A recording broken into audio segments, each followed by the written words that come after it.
जब छपरा जिला के धस दही आजा बक्सर ना तोरा के साथ दही। Hitech recording studio Khudaibagh Saran.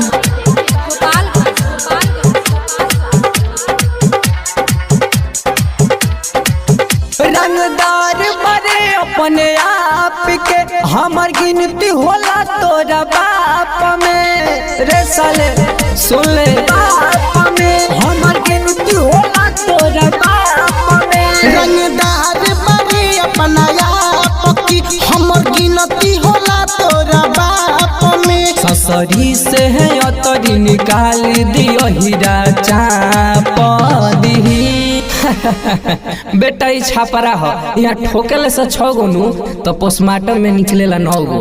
जब छापरा जिला धोके गाथ दी ससरा मन तोरा के साथ दी। जब छपरा जिला धोके गाथ दी आजा बक्सर ना तोरा के साथ दी। साथ दी गाथ दी ससरा मन तोरा के साथ दी।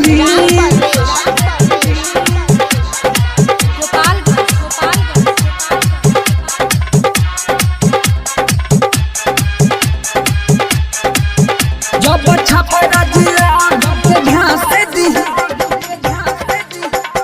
जानत नई खस सारे रे हवे छपरा जिला रंगदार रे हवे छपरा जिला रंगदार रे रंगदार। जान जो और पहचान जो बेटा मान जइबे हार रे जब छपरा जिला होई खार रे।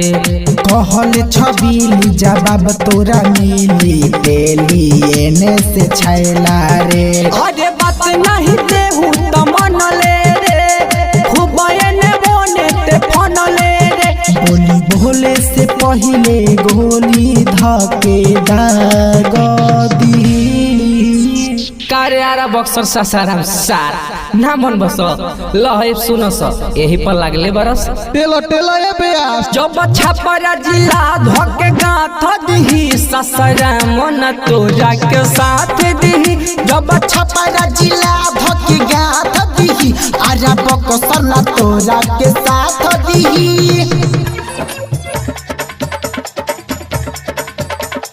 Hi tech recording studio Khudaibagh Saran.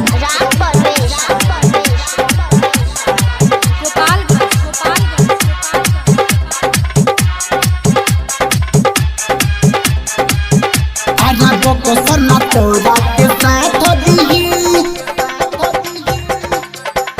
लहंगा लखनऊआ तो हाड भइल एकरे चलती तो सारा विवाद भइल। एकरे चलती तो सारा विवाद भइल। एकरे चलती तो सारा विवाद भइल। साथे अरब के सर के नाश होई ससरा हम में अब की बांस होई। बदल के मानी गइले पहचानी अबो से आदत सुधार ले रे। अरे दीही न कवनो साथ रे जब छपरा हमारी लात रे। कमल सयादू जखमी जितेंद्र खाच दी।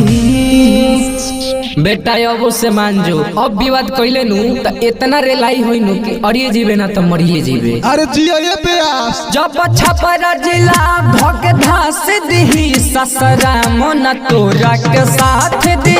जब छपरा जिला धके गाथ दी आजा बक्सर ना तोरा के साथ दी। Hitech recording studio Khudaibagh Saran.